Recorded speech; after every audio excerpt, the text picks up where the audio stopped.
नमस्कार सर्वांना. क्रांतिकारी जय लहुजी, जय भीम, जय छत्रपती शिवाजी महाराज, जय छत्रपती संभाजी महाराज, राजमाता जिजाऊ, क्रांतीसूर्य महात्मा फुले, राजश्री शाहू महाराज, राजमाता जिजाऊ, क्रांतिज्योती सावित्रीबाई फुले, माता अहिल्याबाई होळकर, सर्व महापुरुषांना आणि महामातांना अभिवादन करून डॉक्टर अण्णाभाऊ साठे लिखित कादंबरी वारणेचा वाघ या कादंबरीचा भाग क्रमांक 13 आपण या ठिकाणी सुरुवात करत आहोत.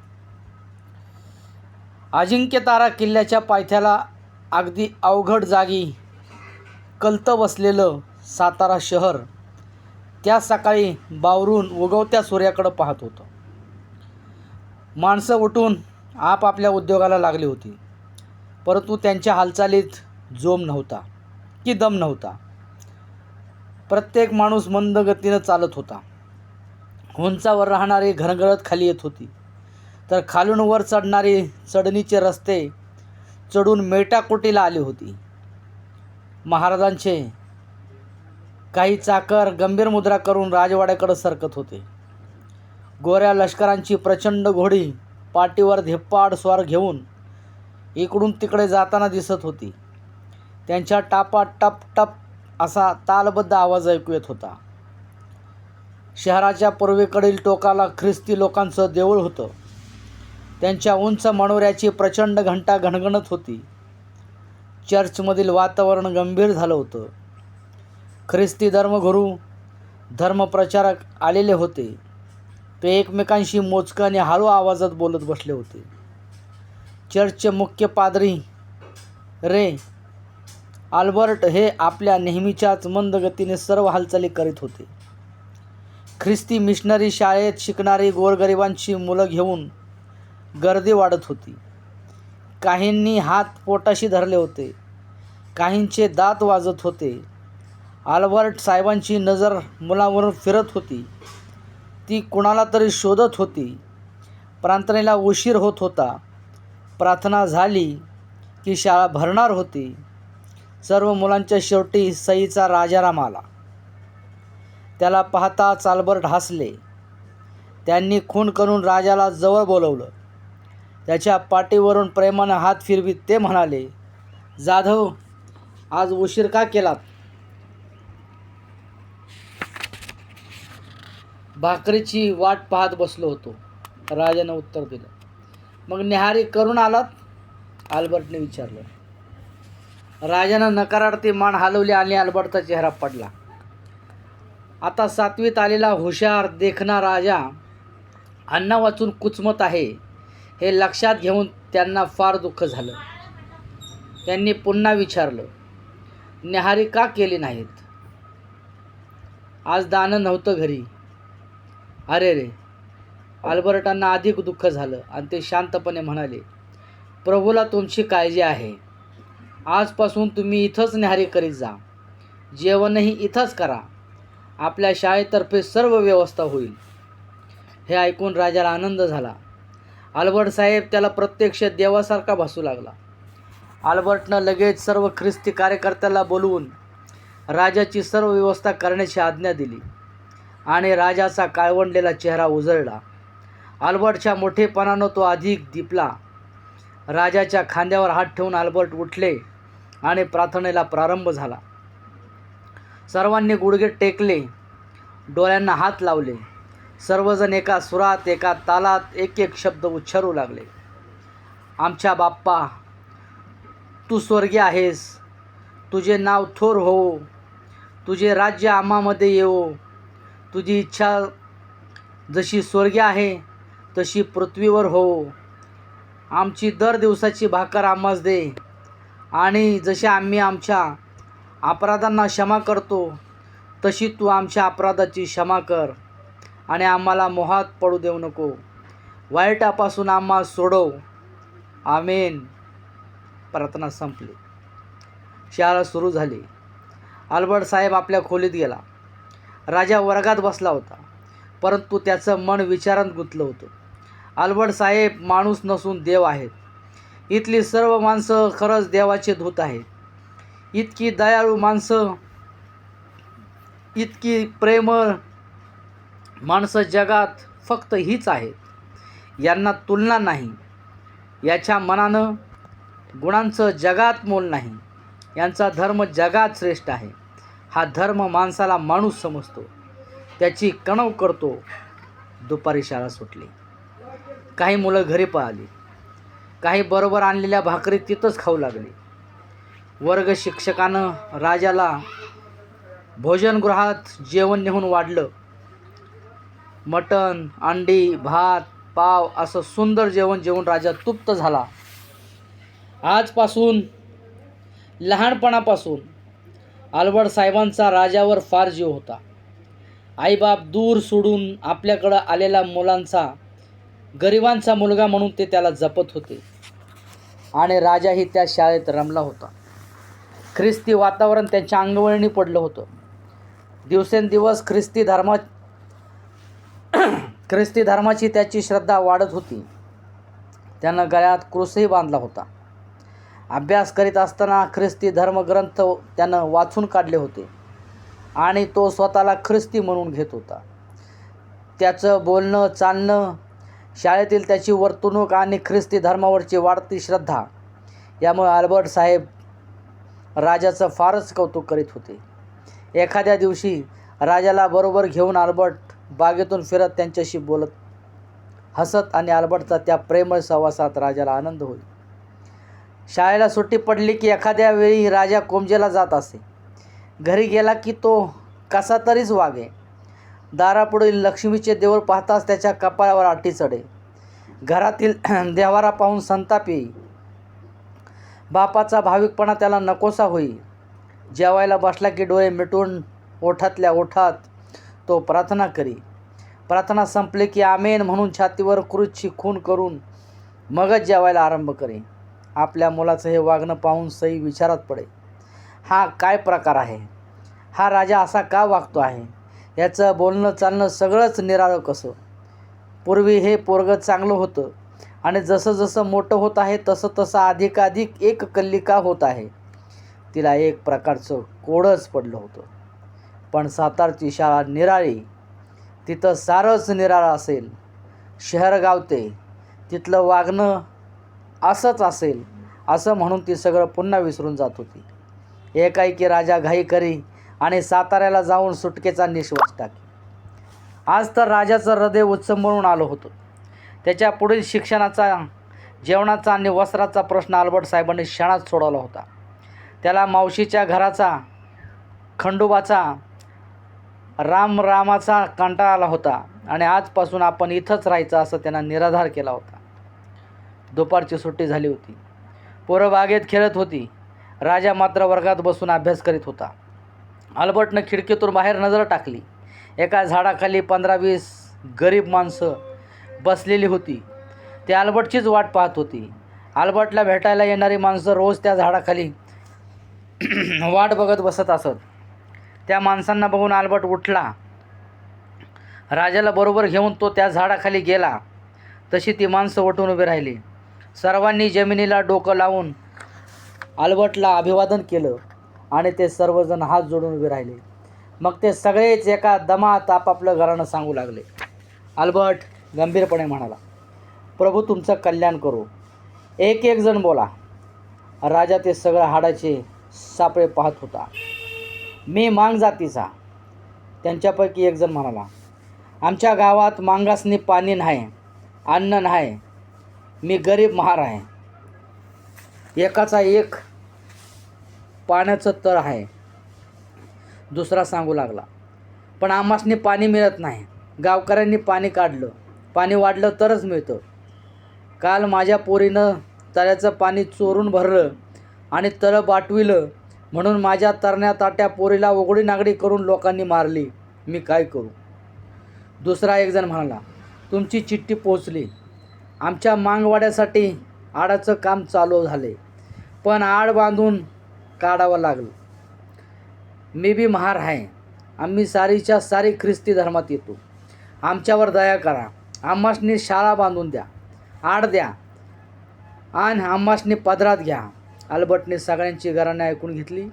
मग त्यांची नावं, गावं यासह नोंद केली नंतर तिथं बसून त्यांना सर्व काही वरिष्ठ अधिकाऱ्यांना पत्र लिहिली आणि ती त्या लोकांजवळ दिली. त्या अधिकाऱ्यांनी ती पत्र वाचून मग 8 दिवसांनी पुन्हा येऊन भेटा असं त्यांना त्या लोकांना सांगून निरोप दिला. पुन्हा त्या सर्वांनी डोकी टेकून अल्बर्टचा निरोप घेतला. ते सर्व प्रकार बघून ऐकून राजाचं काळीज हादरलं. पाणी चोरून भरलं, तळ वाटवलं म्हणून एका बाईला नग्न करून लोकांनी मारलं. या दुष्टपणाची त्याला चीड आली. अनेक गोरगरिबांची दुःख दूर करणाऱ्या अल्बर्टबद्दलचा त्याच्या हृदयातील आदरभाव दुणावला. इंग्रज राज्यकर्ते राज्य करीत होते. ते सर्व गोरगरिबांची दुःख अडचणी आणि घराणे ऐकून घेऊन ते राज्यकर्त्यांच्या कानावर घालीत होते. एवढंच नव्हे तर ती घराणे विचार निवारून घेत होते. सत्ताधाऱ्यावर या धर्मोपदेशकांचा भलताच वचक होता. अल्बर्ट साहेब हा सातारा जिल्ह्याचा जवळजवळ सर्वाधिकारीच समजला जात होता. त्याच्या सांगण्यानं चिठ्ठीनं राज्यकारभारात उलथापालथ होत होती. थोडक्यात राज्यसंस्थेवर अल्बर्टची धर्मसंस्था राज्य करीत होती. एके दिवशी तिन्ही सांज झालेली होती. सूर्य अजिंक्य तारावर चढत होता. अल्बर्ट साहेब राजासह बागेत फेऱ्या घालीत होते आणि फिरता फिरता प्रभू येशूच्या तत्वाची राजाला महंती सांगत होते. माणसानं माणसावर प्रेम करावं. देव दगडात नसून तो आकाशात आहे. तोच पाऊस पाडतो, तोच शेत पिकवतो आणि माणसाला त्याची भाकरी देतो. तो दयाळू आहे हे सर्व पटवून देत होते आणि राजा ऐकत होता. अल्बर्टचा शब्द हृदयावर कोरून ठेवीत होता. इतक्यात एक काळा धेप्पाड माणूस धापा टाकीत धावत आला आणि त्याने येऊन एकदम अल्बर्टच्या पायावर मुरकण दिली. दिनवाना चेहरा करून हात जोडून तो म्हणाला, मी एक मांग आहे. शेजारच्या वळचणीचं पाणी माझ्या दारात पडतं म्हणून मी बोललो तर तो शेजारी मला मारू लागला. मग मी काय करू द्यावा? मी काठी घेऊन त्याला ठारच मारलं. माझ्या हातून खून झाला. आता मला वाचवा देवा. माझी 4 पोरं आहे ती, त्यांची दया येऊ द्या. आता शांत राहा. चल देवळात. प्रभू तुला क्षमा करो. अल्बर्ट म्हणाला, पापी आत्मया, प्रभूच्या दारी तुला शांती मिळेल असं म्हणून त्यानं छातीवर क्रूसची खूण केली. मग ते तिघे देवळात गेले. तो मांग देवळात जाऊन एका कोपऱ्यात दडून बसला. बाहेरचा कानोसा घेऊ लागला. थोड्या वेळानं पोलीस आले आणि गुन्हेगाराला ताब्यात मागू लागले. तेव्हा अल्बर्ट हसत पुढे झाला. पोलिसांना तो म्हणाला, तुमच्या सरकारचं राज्य सगळ्या जगावर असेल पण ते प्रभूच्या पवित्र घरात नाही. प्रभू हा सर्वशक्तिमान आहे. जा, परत येऊ नका. पोलीस आले तसे परत गेले. तो मांग 1 महिनाभर देवळातच राहिला आणि ख्रिस्ती धर्माची दीक्षा घेऊन नवा जन्म, नवे नाव धारण करून आपल्या घरी गेला. त्या दिवसापासून राजाला एकसारखं वाटू लागलं, आपणही आता लवकरच ख्रिस्ती धर्माची दीक्षा घ्यायला हवी. हिंदू धर्मात अर्थ नाही. जो धर्म माणसाला माणूस समजत नाही त्या धर्मात खितपत मारण्यात काय अर्थ आहे? हिंदू धर्मात मानवाला मुक्ती नाही, मान नाही, शांती नाही, सुख नाही आणि आपलं जन्मगाव कुमच काय आहे त्या कुमजेत. उच्चवर्णीयाचा उर्मटपणा, अमानुष जातीभेद, शिवाशिव, घराचं अपार दारिद्र्य, आईची लाचारी, बापाचा भोळसटपणा आणि गरिबाचं जनावरासारखं जगणं, अशा नरकातून बाहेर पडायचं असेल तर एकच उपाय आहे आणि तो म्हणजे ख्रिस्ती धर्माचा अंगीकार करणं, दुसरा नाही. दिवस जात होते. राजा वाढत होता. त्याचे विचार वाढत होते. त्याच्या भोवतालची परिस्थिती बदलत होती. तिच्याबरोबर राजाही बदलत होता. एका संध्याकाळी अल्बर्ट आणि राजा दोघे बागेत हिंडत होते. राजानं हिंमत केली आणि म्हणाला, फादर, मी फार दुःखी आहे. मला लवकर ख्रिस्ती करून घ्या, तवर मला शांती लाभणार नाही. राजाची ती विनंती ऐकून अल्बर्टला आनंद झाला. आज कित्येक दिवस राजाच्या ह्या विनंतीची तो वाट पाहत होता. अल्बर्टनं एक मोठा समारंभ नियोजित केला आणि विधीपूर्वक राजाला बाप्तिस्मा देऊन त्याला ख्रिस्ती धर्मात घेतलं. त्याच दिवशी राजाचं राजा हे नाव बदलून त्याला दनियल असं नवं नाव देण्यात आलं. राजाला नवा जन्म प्राप्त झाला. त्याचा आत्मा शांत झाला. त्यानं सभोवती पाहिलं. त्याला सगळं बदललेलं दिसलं. समारंभाला हजर असलेले लोक नेहमीपेक्षा आज वेगळ्या नजरेने आपल्याकडं पाहत आहेत असं त्याला दिसून आलं. हा आपला आहे, आपल्या रक्ताचा आहे असा भाव प्रत्येकाच्या डोळ्यात दिसत होता. राजा उर्फ दनियल याला 18वं वर्ष लागलं. तो अंगापिंडानं भरला. त्याच्या देहात तडप तरतरली. हुशार उमदा तरुण तो चमकू लागला. विद्वान धर्मनिष्ठ म्हणून चर्चमध्ये त्याला मान मिळू लागला. ख्रिस्ती धर्माचे उपदेशक आणि प्रचारक दनियलच्या या प्रगतीनं स्तंभित झाले. दनियल उर्फ राजाचा तो उत्कर्ष पाहून मावशीला आनंदाचं भरतं येत होतं. ती सईला पत्र लिहित होती. सई, तुला आता सुखाचे दिवस येणार. तुझं जन्मोजन्मीचं दारिद्र्य दूर होणार. राजामुळं सुखाचं दिसणार. राजा वयानं, गुणांनी आणि ज्ञानानं मोठा झाला आहे. आणि सई हरकून बहिणीला कळवित होती, माझा राजा आहेच तसा. तो खरंच फार मोठा होणार. आता तू त्याच्यावर नजर ठेव आणि त्याला तेवढा वकील कर, म्हणजे माझी इच्छा पूर्ण होईल. वकील होऊन तो कोर्टात गेलेला पाहूनच मी डोळे झाकणार आहे. लागणारा सगळा खर्च मी करीन. जमीन विकून, घर विकून पैसा पुरवीन, पण त्याला वकील कर. राजा उर्फ दनियल आजपर्यंत परीक्षेत नापास कधीच झालेला नव्हता आणि यावर्षी तर तो इंग्रजीत 7वीत पहिला आला होता. सर्वत्र त्याचं कौतुक होत होतं. आता शाळा पुरे, आता एखादी नोकरी करावी. यापुढं आईवडिलांना विवंचनेत घालणं बरं नाही असं नवं वळण आता दनियलच्या विचारांना लागलं होतं. नोकरी करावी असं त्याला वाटत असलं तरी चांगली मनासारखी नोकरी मिळणार कशी हा प्रश्न त्याच्यापुढं उभा होता. अल्बर्टला सांगून नोकरी मिळवणं सोपं होतं, पण अल्बर्टला तसं सांगायचं त्याच्या जीवावर येत होतं. राजाच्या मावशीनंही राजानं नोकरी करावी, सईला सुख द्यावं असा विचार केला होता. वकिली काय करायची आहे. एका सकाळीच जाऊन अल्बर्टच्या पायावर तिनं डोकं ठेवलं आणि नम्रपणे म्हणाली, मी दनियलची मावशी आहे. माझं पदर पसरून सांगणं आहे की दनियलच्या आईची लई गरिबी आहे. तेव्हा त्याला एखादी चांगली नोकरी द्या. पण एवढी घाई का नोकरीची? त्याची आई बाप उपाशी मरतात. मावशी म्हणाली, तुम्ही जा, प्रभू सर्व ठीक करील. अल्बर्टनं मावशीला परत पाठवली. दुसऱ्या दिवशी दनियलला बरोबर घेऊन अल्बर्ट स्वतः DSPच्या बंगल्यावर गेला. तेथेच मामलेदारही बसलेला होता.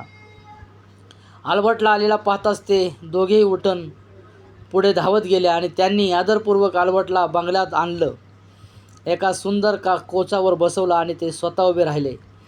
त्या दोघांना एकत्र पाहून अल्बर्टला आनंद झाला. दनियलला आपल्याजवळ बसून मोकळे हसत तो म्हणाला, आपण दोघेही एकाच ठिकाणी भेटलात. ही प्रभूची दयाच म्हणायची. माझं काम फारच सुलभ झालं आहे. आपण स्वतः येण्याची तसदी का केलीत? DSP नम्रपणे म्हणाला. चिठ्ठीनं कळवलं असतं तर आम्ही सेवा केली असती. चिठ्ठीनं भागणारं काम नव्हतं. म्हणजे ज्या अर्थी मी स्वतः आलो आहे त्यावरून माझं काम किती महत्त्वाचं आहे हे आपल्या लक्षात येईल. अल्बर्ट हसत म्हणाला, मला सांगा आपलं काम. मामलेदारानं विनंती केली. आम्ही आपला वेळ घेणार नाही, DSP म्हणाला. दनियलच्या पाठीवरून हात फिरवत अल्बर्ट म्हणाला, हा आमचा दनियल. हा मूळचा राजाराम. प्रभूनं ह्याला जवळ घेतला आहे. आज 12 वर्षे हा माझ्या नजरेखाली वाढतो आहे. प्रभू येशूच्या धर्मावरची त्याची श्रद्धा आणि निष्ठा संशयातीत आहे. त्यामुळे राजनिष्ठेचा प्रश्नच उद्भवत नाही. तेव्हा माझी अशी इच्छा आहे की आपण याला आपल्या खात्यात दाखल करून घ्यावं. दनियलची मजबूत शरीरयष्टी, उभारतं तारुण्य आणि चेहऱ्यावरची रेखीव ठेवण, डोळ्यातले करारी भाव या गोष्टी DSPनी मामलेदार पाहतच राहिले. शिवाय अल्बर्टची प्रशस्ती, मग ते काय बोलणार. आम्ही आपल्या दनियलला आमच्या खात्यात दाखल करून घेऊ, DSP नम्रपणे म्हणाला. नाही, अंगठ्याजवळचे बोट पुढे करून ते नकारार्थी हलवीत अल्बर्ट म्हणाला, दनियलला एखादा शिपाई प्यादाचा हुद्दा देऊन भागणार नाही. दनियल प्रभूचं लेकरू आहे. त्याच्या कर्तृत्वाला गती मिळावी, आकांक्षाला आधार सापडावा अशी माझी इच्छा आहे. अंकुराचा महावृक्ष होतो कारण त्याच्या मुळीला प्रथम आधार मिळतो. फादर, आपण चिंता करू नये. मामलेदार म्हणाला, आम्ही दनियलची फौजदारच्या हुद्द्यावर नेमणूक करतो. मग तर काही हरकत नाही ना? प्रभू तुमचं कल्याण करो. अल्बर्ट आनंदला. आणि दुसऱ्याच दिवशी फौजदार म्हणून दनियलची नेमणूक झाली. ती बातमी ऐकून मावशीला स्वर्ग 2 बोट उरला. ती चेकाळली आणि तिनं लगेच सईला पत्र लिहिलं. ते पत्र वाचून सईनं फाड तोंडात मारून घेतलं. आपल्या मुलानं वकील व्हावं, सत्तूचा खटला लढवावा, हे तिचं कित्येक दिवसाचं स्वप्न उद्ध्वस्त झालं आणि तो दिवस सईनं रडून काढला. दनियल फौजदाराच्या नोकरीवर रुजू झाला आणि अवघ्या 6च महिन्यात त्यानं आपलं बस्तान बसवलं. आचार धाडस, अचूक नेम, बेफाट घोडदौड यामुळे त्याचा फारच बोलबाला झाला होता. मोठमोठे गोरे अधिकारी त्याला विश्वासात घेऊन महत्त्वाच्या कामगिऱ्या सांगत होते आणि दनियल अंगावर आलेली प्रत्येक कामगिरी लगेच पार पाडित होता. एखाद वेळी वरिष्ठ अधिकारी गुन्हेगाराविषयी बोलता बोलता एखाद्या संदर्भात सत्तूचं नाव येई आणि ते नाव निघता दनियलच्या आठवणीची कवाडं खाड उघडं. मग तो सत्तूविषयीच विचार करीत राहील. 8 महिने नोकरी करून एके दिवशी दनियल रजा घेऊन कुंजेला आला होता. तेव्हा त्याचं हृदय एका अद्भुत आनंदानं भारवलं होतं. आता आपल्याला पाहून गावकरी चकित होतील, बावरतील. महारवाड्यातल्या लोकांना बरं वाटेल आणि महारमांग यांचा तिरस्कार करणारे गावातले वरमोठ लोक वरमतील. कित्येकांना वचक बसेल, पाटील कुलकर्णी हपकतील. अशा अनेक विचारांचे तरंग डोक्यात घेऊन तो आलेला होता. परंतु कुंजेत तसं काहीच घडलं नव्हतं. पहिल्या दिवशी महारांनी विचारपूस केली तेवढीच. मग उगीच हसून तो पुढे जाऊ लागला. काही भल्या बहादरांनी आईबापाचं नाव केलंस असं म्हणून घोंगडं झटकलं. गावातील इतर लोकांनी नुसतेच निर्विकार चेहरे करून त्याच्याकडं पाहिलं. बस, नंतर जो तो आपापल्या उद्योगात दंग झाला. सईनं तर त्याचं मुळीच कौतुक केलं नाही. आपल्या मुलानं वकील व्हावं ही आशा आपण किती दिवस उराशी धरली होती. त्यासाठी किती खटपट केली, विनवण्या केल्या, पण या राजानं भलतंच केलं. हा उलटाच वागला. ह्यानं आपली दारुण निराशा केली आणि हे फौजदारकीचं खोगीर पाठीवर घेऊन आता तो आला आहे. एवढा दिमाग, याचं बोलणं चालणं सारंच निराळं. हे असं कशानं झालं? सई विचार करत होती आणि आपण स्वतःलाच उत्तर देत होती, काही झालं नाही. राजाला आवडलं ते त्याने केलं. फौजदाराची नोकरी मिळणं हेही नशीब म्हणायचं. माणसाचा विचार एक असतो आणि नियतीचा विचार दुसराच असतो. अशा पद्धतीने डॉक्टर अण्णाभाऊ साठे लिखित कादंबरी वारणेचा वाघ या कादंबरीचा भाग क्रमांक 13 या ठिकाणी समाप्त होते. सई ही तीच सई आहे महार समाजाची, जिच्या पोटात गरोदर बाळ होतं आणि मथाजी चौगुल्यांनी पोटात लाथा मारल्या होत्या. त्याच्या शेतातलं जळणाची लाकडं आणायला गेलेली ही सई आणि तिच्या पोटातलं ते बाळ म्हणजे हा राजा. आणि तोच राजा वाचवण्यासाठी तिला मारणाऱ्या मथाजी चौगुल्यांचा खून ह्या सत्तू भोसलेंनी केला होता. एका महार समाजाच्या बाईला वाचवण्यासाठी आणि तिच्या पोटातल्या पोराला वाचवण्यासाठी. आणि सत्तू बंडखोर झाला होता. तो बंडखोर सत्तूला सोडवण्याची तिची आई म्हणजे सईची इच्छा होती. पण हा राजा आता दनियल साहेब झाला होता आणि फौजदार झाला होता. अशा पद्धतीने डॉक्टर अण्णाभाऊ साठे लिखित वारणेचा वाघ कादंबरीचा भाग क्रमांक 13 या ठिकाणी समाप्त होते.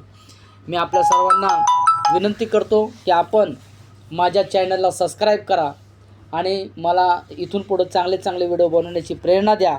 एवढंच बोलून या ठिकाणी थांबतो. धन्यवाद.